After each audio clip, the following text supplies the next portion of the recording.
Here we are at Paul Menard's shop, giving a little memento of the 2025 Trans Am Championship. On behalf of the Trans Am Series, we want to present this to Paul so he has a place to leave it by. It's not a place for the dog to sleep. No, but I think we found a spot that will probably go somewhere up here on the wall.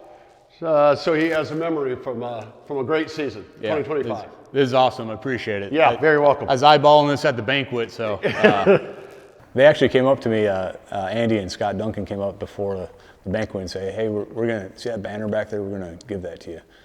And I said, well, my carry-on bag's not that big, but pretty cool. Scott brought that here to my garage to unveil, and luckily I've got a big enough wall for it because that thing's massive.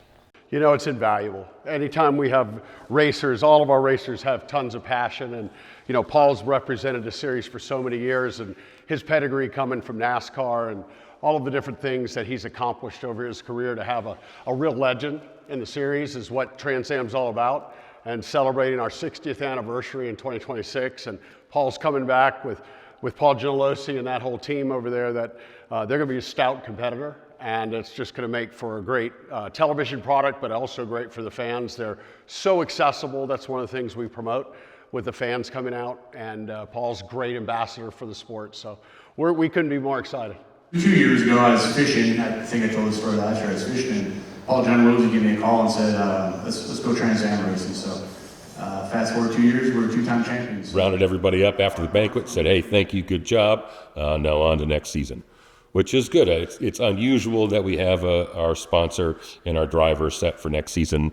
Typically, it's more last minute. But in this case, we have a little more of a head start on it, so that's helpful.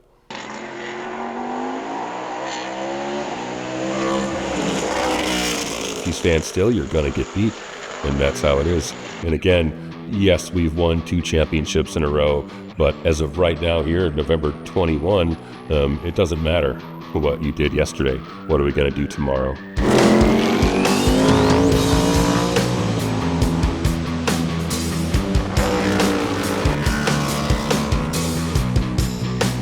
Talk in a lot of other categories, it's about maybe your level of performance or the brand that you've selected.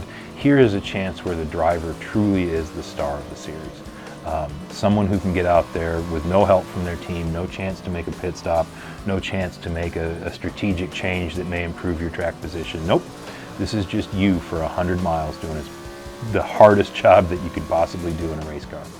I think when you ask him, he's been a fan of this series since he was a little kid, and I think probably why he's doing this now, because he has such an affinity for the cars, the people, and the sportsmanship that Trans Am has. A place dear to my heart from just being a kid watching the cars race on Saturdays and Sundays. And you know, before the 80s and 90s when I got into it, there was another 20 some years of history that I kind of missed out on, and it's a great series. I mean, going into the 60th season, that tells you that the series people know about it.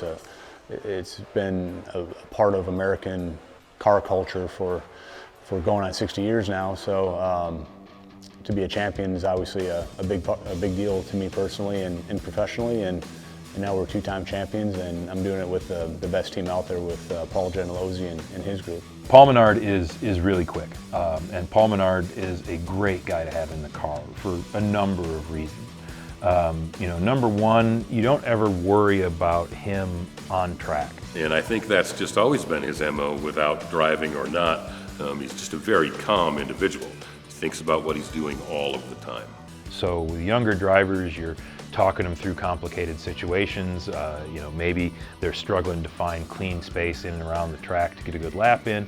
With Paul, he does a lot of that management on his own. He's got all of that stuff taken care of in the car. And it comes a lot, I think, from his Cup experience, just having so many miles in a race car, regardless of what type it is. Coming in last year, the first year with 3GT, was my second time at Sebring, and I'd never sat in the car before. We didn't do any testing or nothing, so I sat in the car at the shop about a month prior to that, just for seat fitting and make sure everything's comfortable, and pedals and steering wheel. And so first time I drove the car was at Sebring. So there's a lot of unknowns for sure, but I think we had some gremlins at first practice. Second practice, we were P1. He's able to have the conversation with you, whereas some drivers, maybe you're explaining the concept or what the concept actually means. He's got so much seat time and has seen so much through his NASCAR career and his early Trans Am days that he really does have a great language for communicating about the car and understanding the ways that we run the car and why we run it that way. He's able to have the conversation with you, whereas some drivers, maybe you're explaining the concept or what the concept actually means.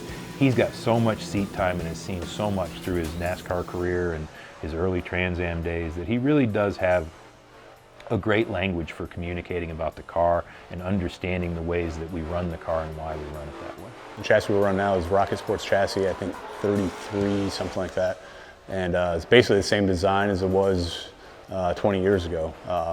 Amy Ruman runs a Rocket Sports chassis. I forget her number, but there's really nothing different between the two chassis, the hard points and all that. Some of the suspension pieces have been updated or whatnot, but the hard points and roll centers and where all the bars are located and how they're built hasn't really changed for a long time. You remember that time we were struggling at Sport in 2003, and we did this change that helped it. A lot of that stuff still translates. Why is winning so important? Because have you ever lost? You'll find out right away.